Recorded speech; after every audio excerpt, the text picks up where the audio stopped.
नमस्कार, मैं doctor Nilesh Nigam, director and chief consultant at Navyam Ayurveda Panchakarma and anorectal treatment centre आपका इस आयुर्दर्शन वर्चुअल कॉन्क्लेव पे स्वागत करता हूँ। सबसे पहले मैं डॉक्टर पीयूष जुनेजा और उनकी टीम इंडियन वैद्यास की पूरी टीम को तहे दिल से बहुत शुक्रिया अदा करता हूँ कि उन्होंने मुझे ये अवसर प्रदान किया कि मैं आपके समक्ष अपने विचारों को प्रस्तुत कर पाऊँगा। और आप सभी लोगों को राष्ट्रीय आयुर्वेद दिवस की बहुत बहुत शुभकामनाएं। मैं डॉक्टर नीलेश नव्यम आयुर्वेद और पंचकर्म चिकित्सा केंद्र से लखनऊ से आपके समक्ष प्रस्तुत हुआ हूँ। मेरा सेंटर लखनऊ उत्तर प्रदेश की राजधानी लखनऊ में स्थापित है और पिछले लगातार 14 वर्षों से हम लोग आयुर्वेद और पंचकर्म के द्वारा चिकित्सा को प्रदान कर रहे हैं। हमारे सेंटर में बहुत सारी जितने भी प्रकार की आयुर्वेद चिकित्सा के बारे में वर्णन किया जाता है उन सभी चिकित्सा को हम लोग अपने सेंटर पे करते हैं। फिर वो चाहे पंचकर्म से जुड़ी चिकित्सा हो या फिर एनोरेक्टल इश्यूज को सॉल्व करने के लिए क्षारसूत्र चिकित्सा का वर्णन किया जाता है। हमारे यहाँ leech therapy, instant pain management technique जैसे कि अग्निकर्म, विद्यकर्म और इसके अलावा हमारे यहाँ पंचकर्म के सारे कर्म जैसे कि वमन, विरेचन, वस्ती, नस्य और रक्त मोक्षण जैसी चिकित्साओं को पूरी तरह से सफलतापूर्वक और बहुत ही कुशलता के साथ किया जाता है। हमारी टीम जिसमें कई हमारे डॉक्टर्स शामिल हैं, हमारे साथ बहुत सारे टेक्नीशियंस शामिल हैं जो पूरी तरीके से समर्पित है अपने कार्य के लिए, और हमारे पास स्किलफुल स्टाफ होने की वजह से हम पिछले कई वर्षों से लखनऊ में लगातार प्रथम स्थान पे अगर मैं कहूँ तो हम लोग अपने आप को रख पा रहे हैं। हमारा सेंटर पिछले 14 वर्षों से लगातार समाज के लिए अपनी सेवाओं को दे रहा है। हम अपने सेंटर पे आने वाले सभी रोगियों का पहले प्रकृति परीक्षण करते हैं। प्रकृति परीक्षण की जहाँ तक बात की जाए तो उसमें हम आपकी बॉडी को एनालाइज करते हैं, आपकी बॉडी को कॉन्स्टिट्यूशन को देखते हैं कि आपका बॉडी जो है वो किस प्रकार के रिस्पॉन्स को हमें देता है।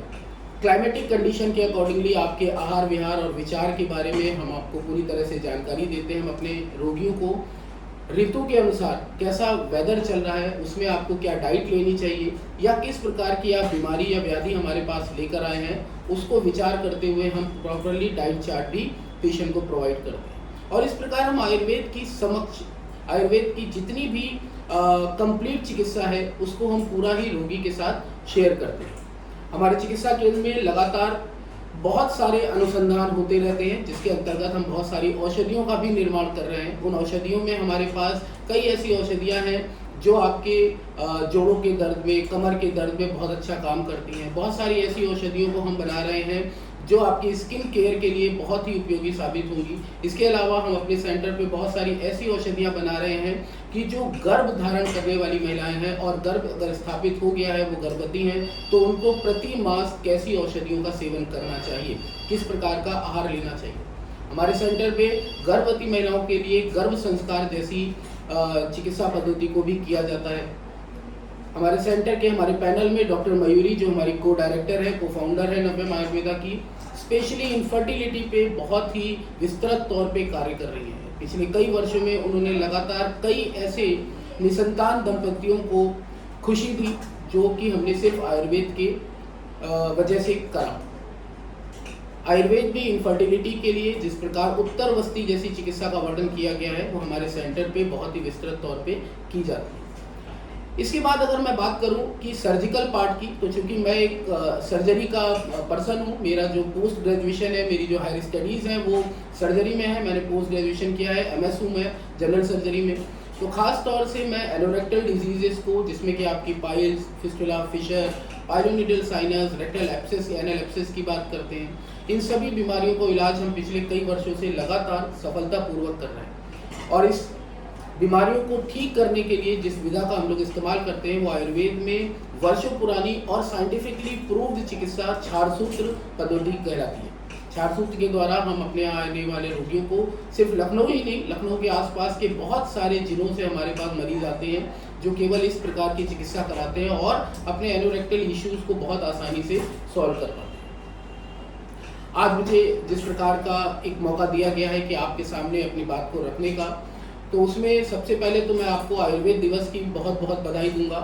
जो हमारी जो हमारी सरकार है जिन्होंने इसको राष्ट्रीय आयुर्वेद दिवस घोषित किया, क्योंकि आज के दिन हमारे भगवान, हमारे आराध्य जो हैं, हर वैद्य के आराध्य देव होते हैं भगवान धन्वंतरी, जो कि हमारी मान्यता के अनुसार समुद्र मंथन से जब बाहर आए तो उनके हाथ में आयुर्वेद जैसा एक बहुत बड़ा खजाना था जो उन्होंने समाज को, उन्होंने लोगों को दिया।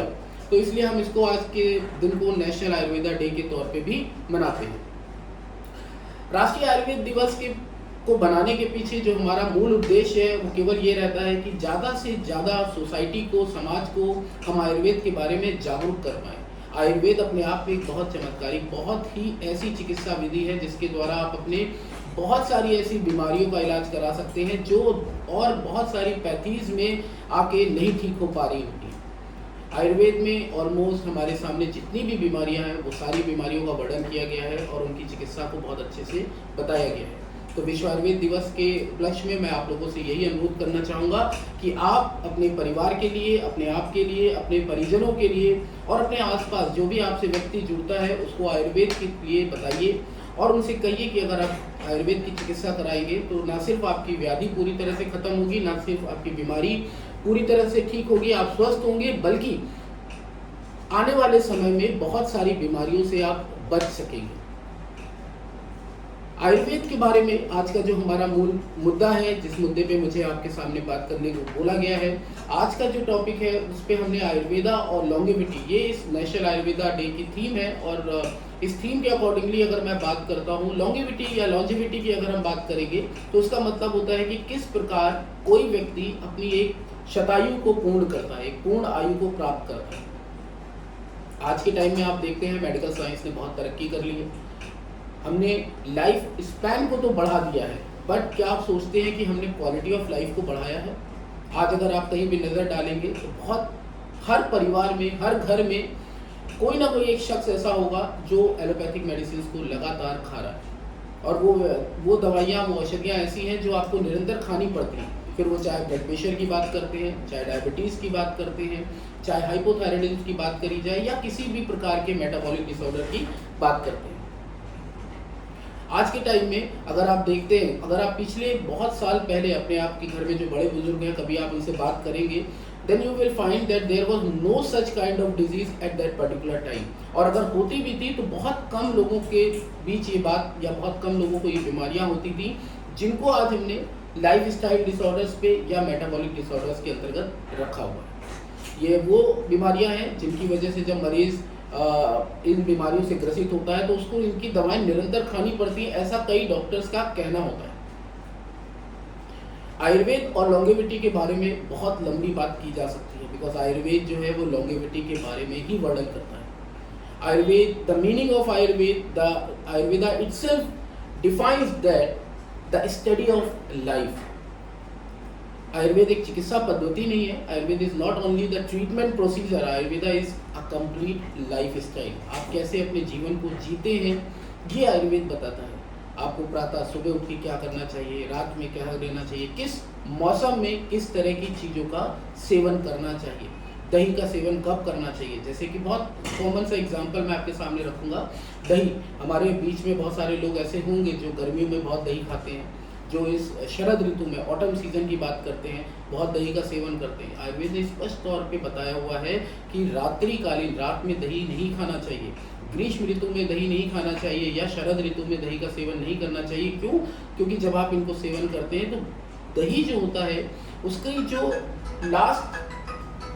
जो लास्ट एक्सपेक्ट होता है वो बॉडी में हीट, पित्त को बढ़ाता है, हीट को बढ़ाने का काम करता है। और जब हीट बढ़ती है तो हमारे बहुत सारे ऐसे एलिमेंट्स होते हैं जो कई बार इनक्योरेबल भी होते हैं, जैसे कि कैंसर जैसी बीमारियों का भी कारण कहीं ना कहीं हमारे पित्त का अनइक्विलिब्रियम कंडीशन में रहना है, इम्बैलेंस हो जाने की वजह से।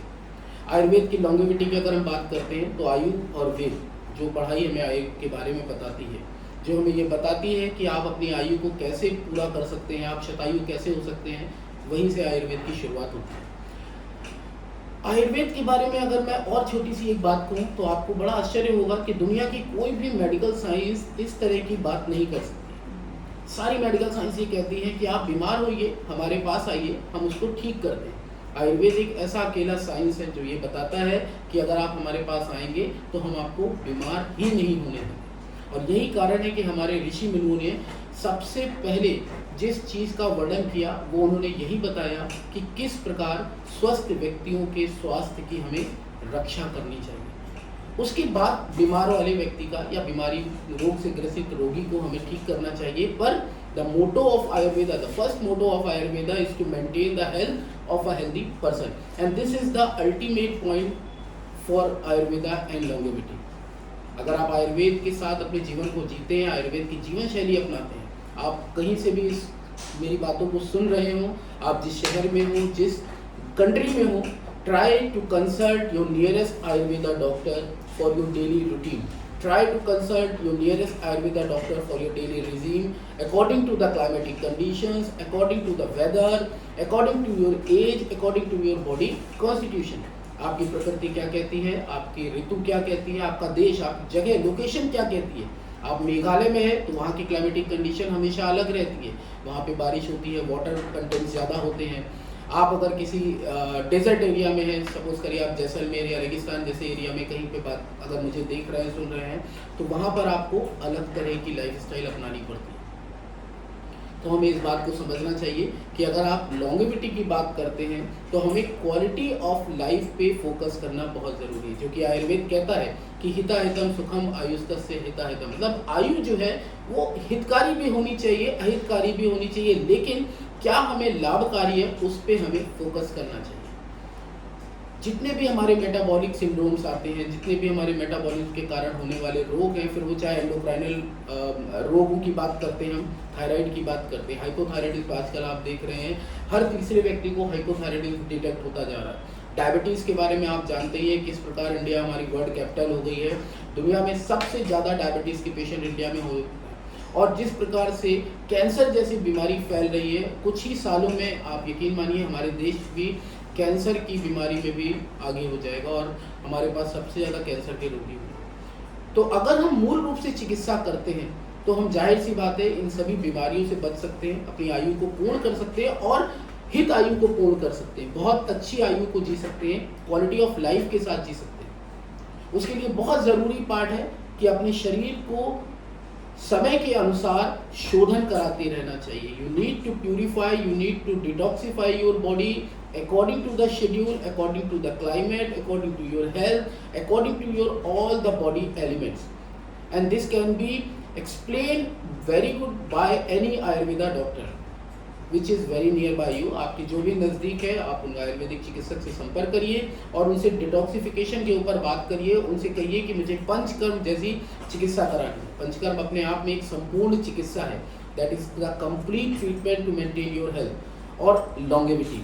अगर आप अच्छे और बहुत अच्छी आयु के साथ जीना चाहते हैं तो आपको ये आवश्यक तौर पे मानना होगा कि आपको अपने शरीर में, अगर आप किसी घर में रहते हैं और उस घर में बहुत गंदगी इकट्ठा होगी तो आपको वहाँ पर प्रॉब्लम्स होने लगती हैं, होती है ना। आपका घर अगर गंदा पड़ा है तो आप डिस्टर्ब होते हैं, मेंटली इरिटेट होते हैं, फिजिकली एग्जॉस्ट होते हैं। सेम इसी तरह हमारी बॉडी में भी अगर बहुत सारा कचरा जिसको हम टॉक्सिन्स कहते हैं वो इकट्ठा होने लगेगा तो आप डिस्टर्ब होंगे, आप मेंटली भी डिस्टर्ब होंगे और फिजिकली भी डिस्टर्ब होंगे। कई बार ये डिस्टर्बेंस इतना बढ़ जाता है कि ये एक पर्टिकुलर डिजीज़ में लीड करता है, फिर उस डिजीज़ को हम कई बार ठीक नहीं कर पाते। कई बार कैंसर जैसी बीमारियां हैं जो आजकल बहुत फैल रही हैं, ग्लैंडुलर डिजीज़ हैं जैसे थायराइड की मैंने बात करी, थायराइड ग्लैंड की बात करते हैं। इसके अलावा बहुत सारे और एंडोक्राइनल इश्यूज हैं, गायनिकोलॉजिकल इश्यूज हैं। Infertility is going to be the next blasting disease in country. Infertility अगर आप देखेंगे तो इंडिया में लगातार केसेस बढ़ते जा रहे हैं। When I started my practice specially in the field of infertility it was very low, like the patient was very, बहुत कम मरीज ऐसे थे और धीरे धीरे पिछले 10 से 12 सालों में मैंने ये नोटिस किया कि इनफर्टिलिटी के पेशेंट लगातार बढ़ते जा रहे हैं। फैक्टर्स बहुत सारे हो सकते हैं लेकिन उसमें एक बहुत इंपॉर्टेंट जो फैक्टर है that is lack of awareness to detoxify your body. अगर आप अपनी बॉडी को लगातार क्लीन करेंगे, पंचकर्म चिकित्सा का सहारा लेंगे, पंचकर्म के द्वारा अपने शरीर को क्लीन कराते रहेंगे तो आप लॉन्गेविटी भी आपको मिलेगी, मतलब आप अपनी आयु को पूर्ण करेंगे, बहुत अच्छी आयु जिएंगे, हेल्थ के साथ रहेंगे और इस तरह के इश्यूज, फिर चाहे वो इनफर्टिलिटी की बात करें, साइकोलॉजिकल इश्यूज़ की बात करें, मेंटल इश्यूज़ को डील करते हैं, कार्डियक इश्यूज़ को डील करते हैं, है ना। कार्डियक इश्यूज़ आप देख रहे हैं, किसी को कहीं भी हार्ट अटैक पड़ जा रहा है कोई एक्सरसाइज कर रहा है तो हार्ट अटैक पड़ जा रहा है, कहीं घूमने गया तो हार्ट अटैक पड़ जा रहा है, क्यों ऐसा हो रहा है? Just because of all this thing. तो मुझे आपसे सिर्फ इस राष्ट्रीय आयुर्वेद दिवस के उपलक्ष्य में आपको सिर्फ एक ये मैसेज और ये की नोट मैसेज मैं देना चाहूँगा आप सभी लोगों से जो मुझे सुन रहे हैं, देख रहे हैं। अगर आप डॉक्टर हैं तो अपने आसपास की सोसाइटी को अवेयर करिए पंचकर्म चिकित्सा के लिए, उनको बताइए कि क्या बेनिफिट्स हैं और किस तरह आप इनकी आयु को बहुत अच्छा बना सकते हैं। और अगर आप एक दर्शक के तौर पे मुझे देख रहे हैं तो मैं आपसे ज़रूर ये निवेदन करूंगा कि एक बार अपने नियरेस्ट आयुर्वेदा डॉक्टर से ज़रूर कंसल्ट करें, पंचकर्म के बारे में पूर्ण जानकारी लें और किसी